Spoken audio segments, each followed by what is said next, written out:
요한계시록 15장 1절에서 8절까지 말씀 한 절씩 교독하겠습니다.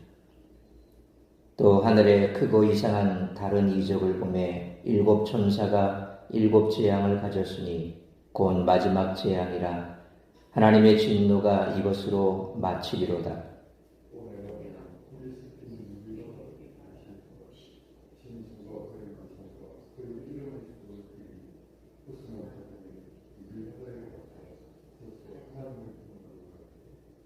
하나님의 종 모세의 노래 어린 양의 노래를 불러 이르되 주 하나님 곧 전능하신 이시여 하시는 일이 크고 놀라우시도다. 만국의 왕이시여 주의 길에 의롭고 참되시도다.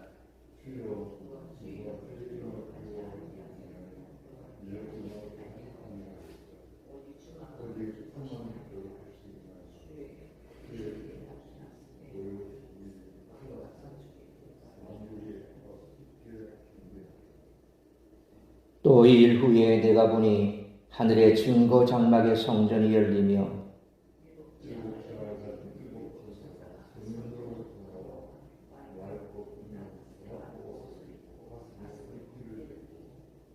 네 생물 중에 하나가 영원토록 살아계신 하나님의 진노를 가득히 담은 금대접 일곱을 그 일곱 천사들에게 주니 하나님의 영광과 능력으로 말미암아 성전에 연기가 가득 차매 일곱 천사의 일곱 재앙이 마치기까지는 성전에 능히 들어갈 자가 없더라. 아멘. 이스라엘 역사에서 가장 중요한 사건은 출애굽일 것입니다. 이 출애굽 모티브가 본문을 이해하는 데 핵심 열쇠가 됩니다. 요한계시록 15장은 출애굽기 15장과 무척 흡사합니다. 전에 이스라엘 백성들은 바로의 군대를 홍해에 수장시킨 후 건너편 바다 해변에서 하나님의 구원에 감사하는 노래를 불렀습니다. 요한계시록 15장에서도 동일한 감격의 노래가 울려 퍼집니다. 종말에 최종적인 출애굽을 한 사람들이 천상의 유리바닷가에서 부르는 노래입니다. 따라서 오늘 본문의 중심 내용은 두 장면과 연관되어 있습니다. 첫째는 출애굽기 15장 1절로 18절에 기록된 과거 구약시대에 홍해를 건너고 모세의 노래를 부르는 것처럼 이제 짐승과 그의 우상을 이긴 사람들이 유리바다에 서서 어린 양의 노래를 부르는 광경입니다. 둘째는 하늘의 증거 장막의 성전이 하나님의 영광과 능력으로 말미암아 연기로 가득 차 있는 광경입니다. 짐승의 박해를 이긴 순교자들은 하늘에서 승리의 노래를 부릅니다. 세상의 관점에서 순교자들은 목숨을 잃은 패자입니다. 그러나 하나님의 관점에서는 어린 양에 대한 믿음을 끝까지 지킨 승자입니다. 마태복음 19장 30절 말씀처럼 예수님은 먼저 된 자로서 나중되고 나중된 자로서 먼저 될 자가 많을 것이라고 말씀하셨습니다. 이 땅에서 짐승에게 가장 천한 취급을 받은 순교자들은 하늘에서 하나님께 가장 귀한 대우를 받을 것입니다. 고린도후서 4장 17절 말씀처럼 지극히 크고 영원한 영광을 바라보고 이 땅에서 잠시 받는 환난을 이기는 것이 종말론적 신앙입니다. 박해가 없는 세상에 살다 보면 종말론적 신앙이 약해지기 쉽습니다. 그러나 박해가 없다고 미혹마저 없는 것은 아닙니다. 사탄은 갖가지 방법으로 성도들을 박해하고 미혹합니다.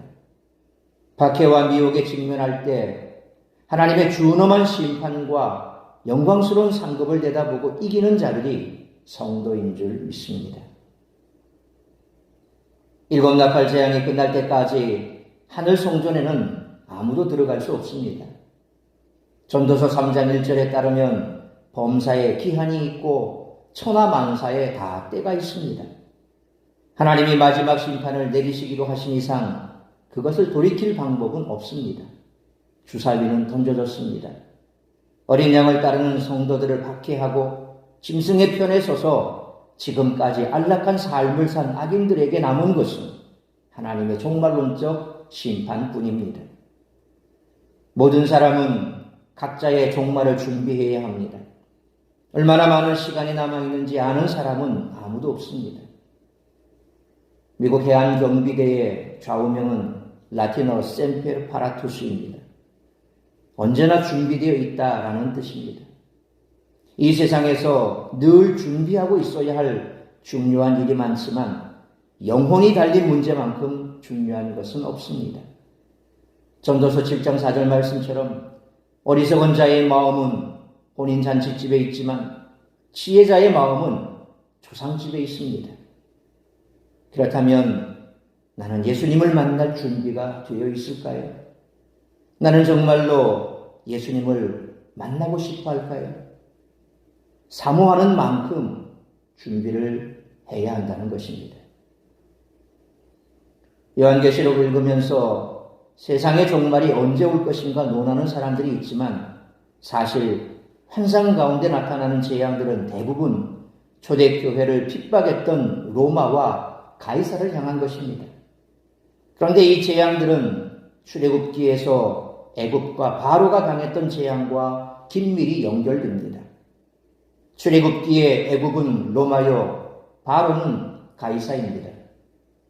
요한은 하나님이 애굽에 재앙을 내리심으로써 이스라엘을 해방시키셨던 것처럼 로마에게도 재앙을 내리셔서 교회를 해방시키는 환상을 보고 있습니다. 따라서 이와 같은 오늘 본문의 말씀을 통해 우리들이 깨달아야 할 것은 첫째로 1절로 4절 말씀처럼 성도는 최후 승리를 확신하며 믿음으로 살아야 한다는 것입니다. 1절 말씀을 보시면 요한은 지금 마지막 대접 재앙을 예고하면서 이 재앙을 크고 이상한 다른 이적이라 그렇게 부릅니다. 여기서 이상한이라는 말은 다른 말로 놀라운이라는 뜻으로 하나님의 경이로운 행동을 가리킵니다. 마지막 대접 재앙의 강도와 전면적인 성격에 비추어 본다면 이 재앙을 정의하는 단어가 보다 두려운 재앙이라고 해야 옳을 것입니다. 그럼에도 불구하고 하나님의 경이로운 재앙으로 소개하는 이유는 무엇일까요?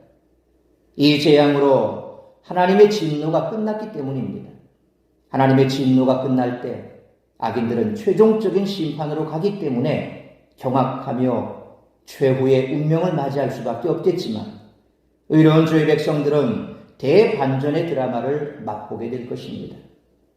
세상에서의 악인과 의인의 운명이 역전되는 극적인 상황이 펼쳐지게 됩니다.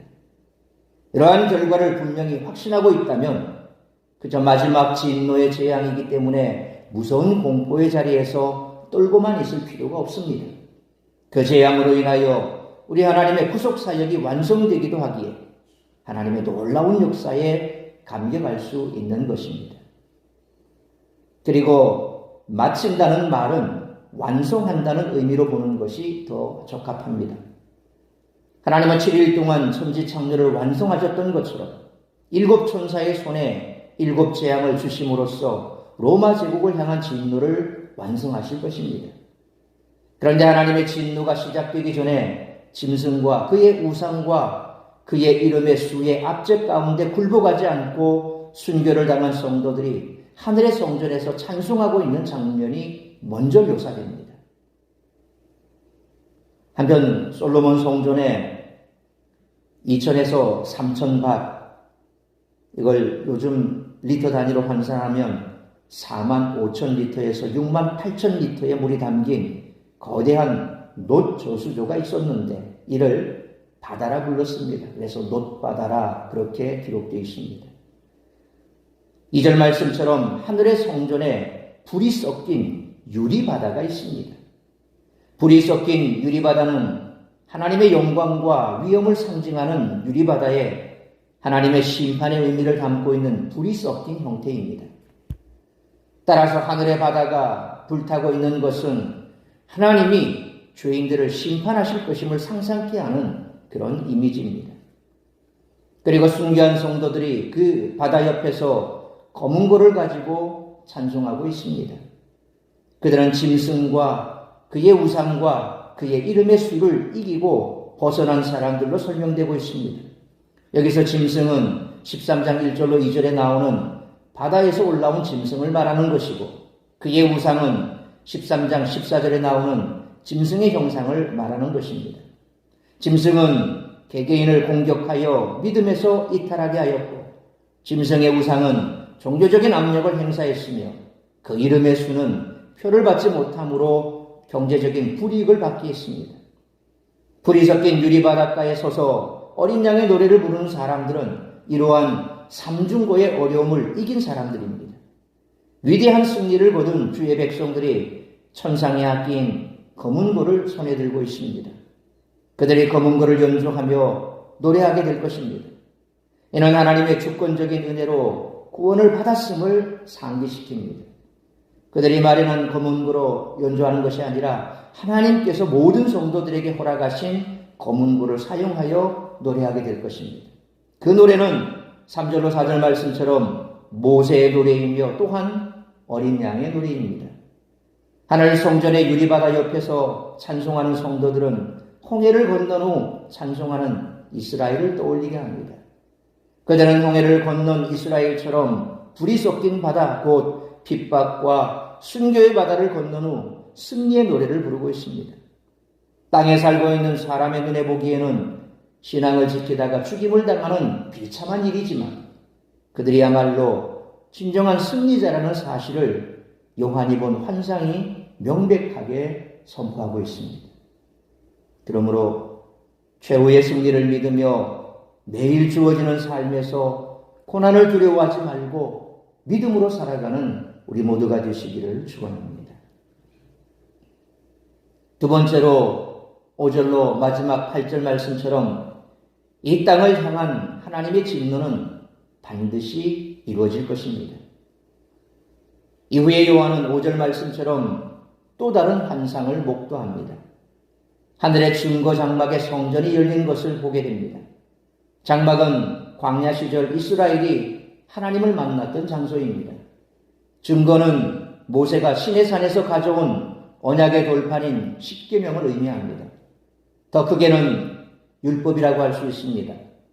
율법이 더 확대된 형태의 하나님의 말씀이라고 할 수도 있습니다.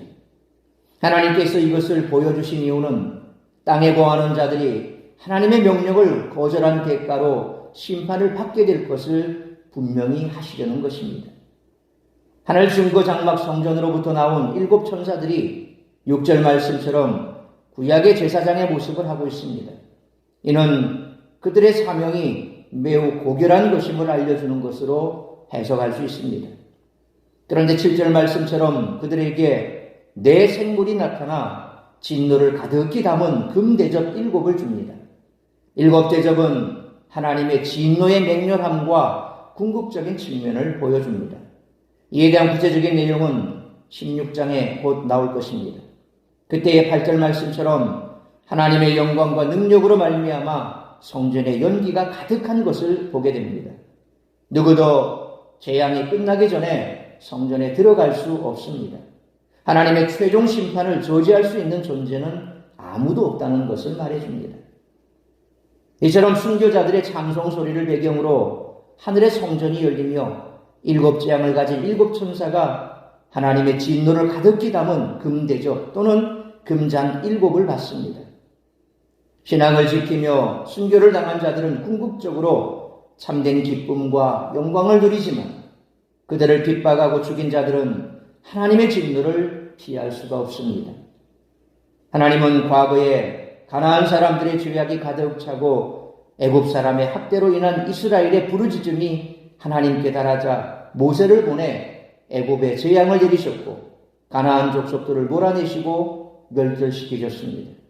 하나님은 이제 로마 제국이 용과 짐승들이 만든 우상을 섬기고 하나님의 백성인 교회를 학대하며 죽인 것에 대해 보응하실 것입니다. 하나님의 영광이 그 하늘의 성전에 가득 차면 7 천사의 재앙이 마치기까지 아무도 능히 그 안에 들어갈 수 없는데, 이는 하나님이 땅에 진노의 재앙을 쏟으시는 것이 최우선순위가 되었고 그 누구도 그 앞에서 땅을 위해 변호할 수 없게 되었음을 보여줍니다. 하나님에게서 나오는 재앙의 소식은 세상에서 영적 전투를 감당하는 성도들에게 하나님의 군대가 도착했다는 승리의 소식이 됩니다. 신앙을 지키며 살기가 힘든 상황이더라도 조금만 더 버티면 하나님의 진노의 잔이 부어질 것이고 세상은 우리 앞에서 패퇴하게 될 것입니다. 그러므로 이 땅을 향한 하나님의 진노는 하나님의 주권적인 결정으로 반드시 이루어질 것을 믿고 끝까지 믿음으로 견디는 우리 모두가 되시기를 축원합니다. 사랑하는 성도 여러분, 끝까지 견디는 자는 환난 중에도 기쁨을 맛볼 수 있습니다.